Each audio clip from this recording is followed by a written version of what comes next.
Hey everyone, it's Tim from Linessa Farms Specialty and Heirloom Livestock. Thanks for joining us again today. So the days are getting a little bit colder and we're going to start getting into our videos about how to prepare for the cold winter months with our sheep and goats. And I bet you're thinking to yourself, well, we're getting into the cold months, so I need to start getting things ready to keep my sheep and goats warm. And you are probably wrong. Stay tuned to find out why.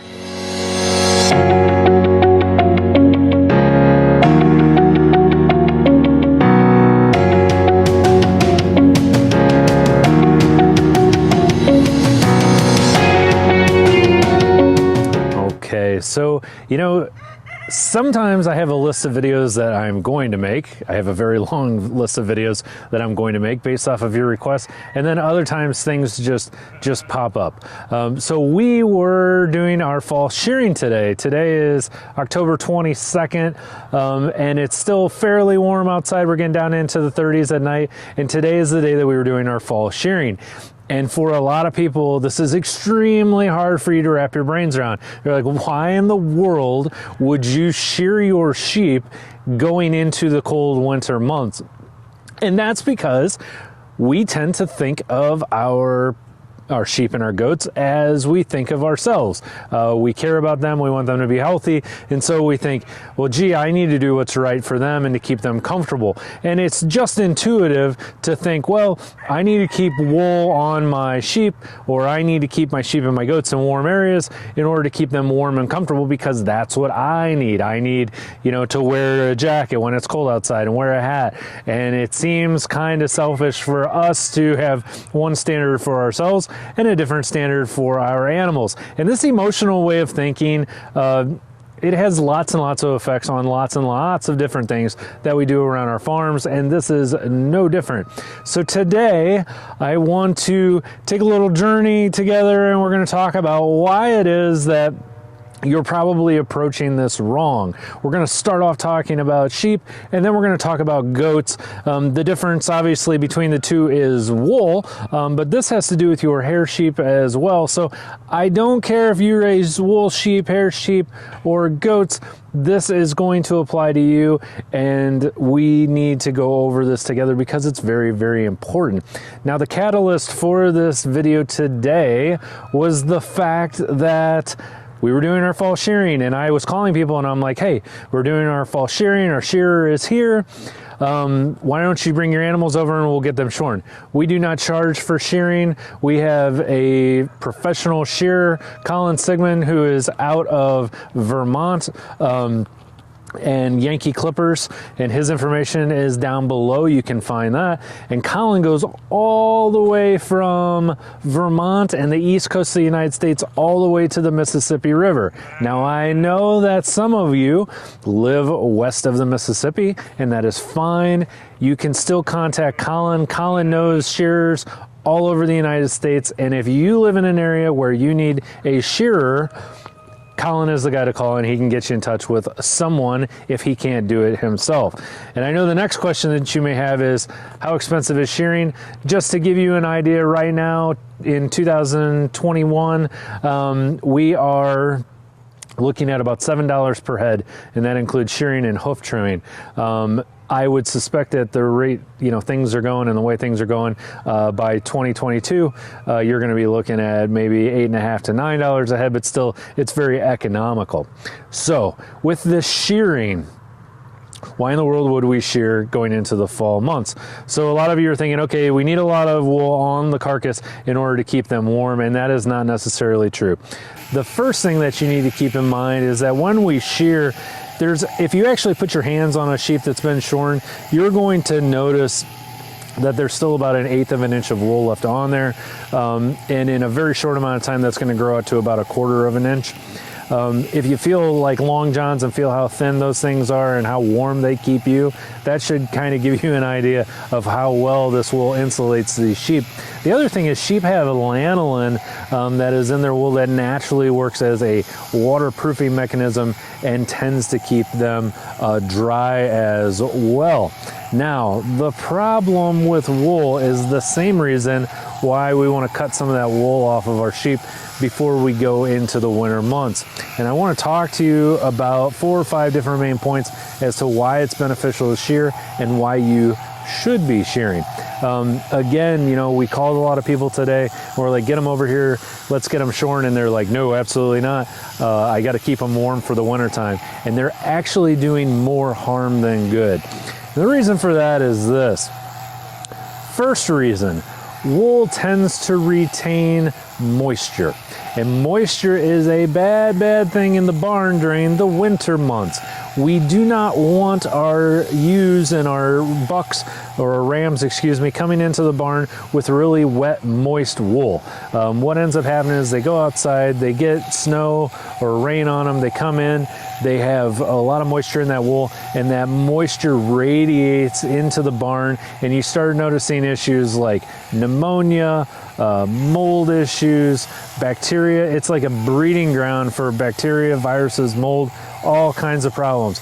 And what you're going to end up doing is you're going to end up setting yourself up for pneumonia. So that is one of the benefits of knocking some of that wool down.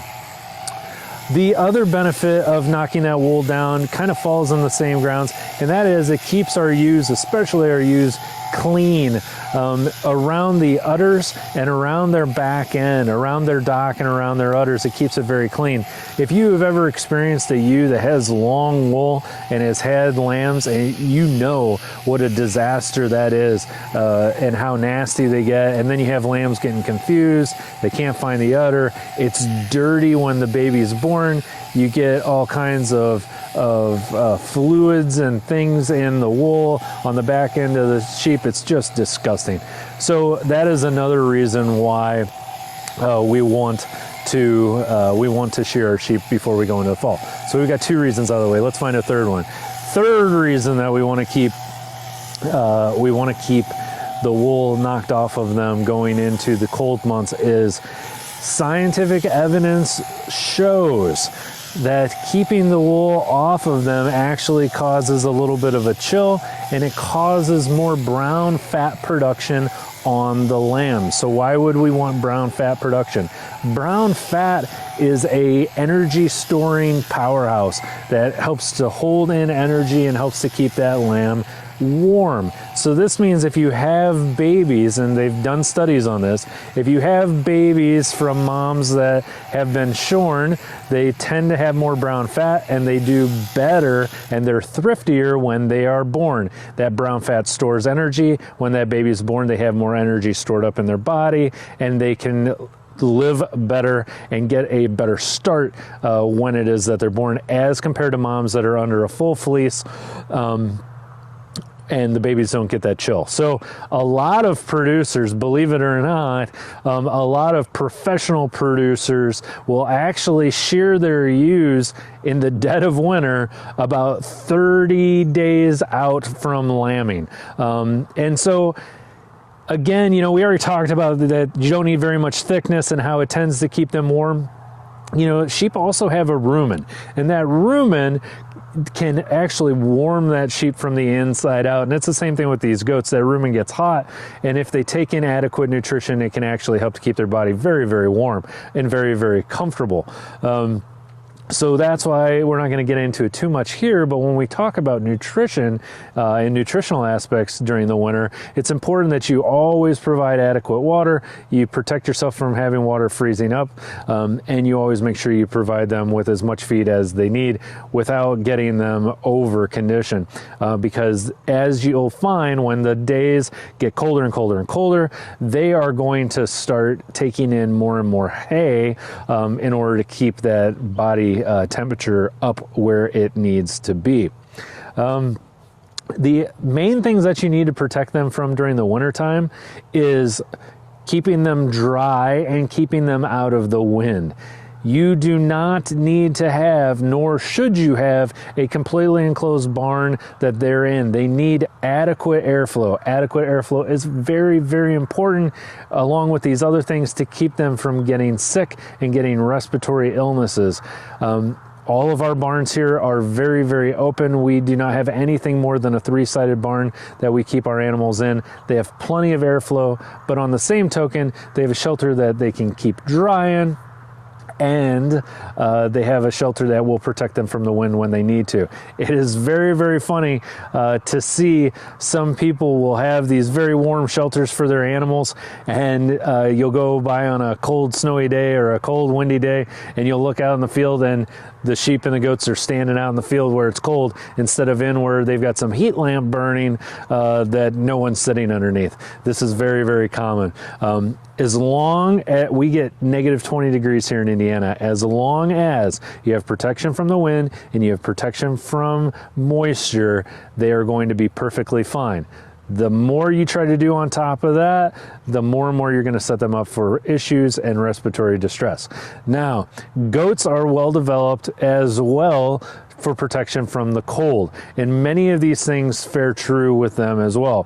Goats will naturally tend to form a downy undercoat underneath their hair, and they can actually also cause skin contraction that will cause the hair to stand up at the follicle and will create this air pocket that will help to insulate them from cold weather. And goats are no different. It'll be a cold day and you'll see all the goats out standing. It's 10 degrees outside and I'll look outside and the goats are standing out in the field, and I'm like, holy smokes, I can't believe they're doing this.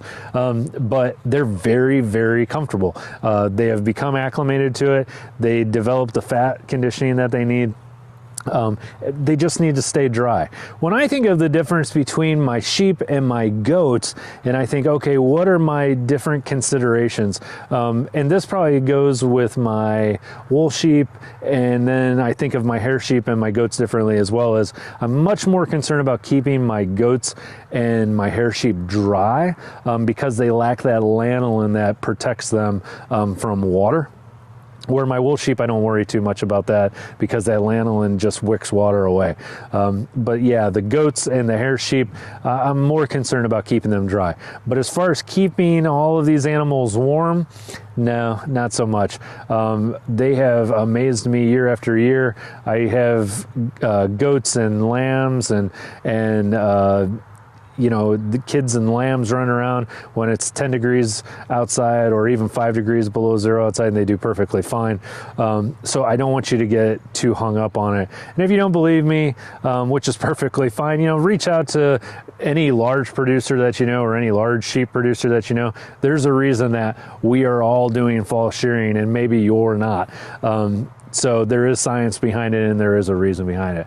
So with that being said, I hope I gave you something new to think about, maybe something that you may want to change.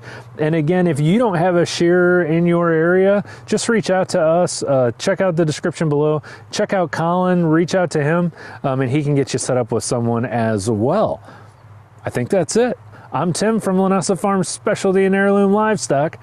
Thanks for joining us again today, and I look forward to seeing you again next time.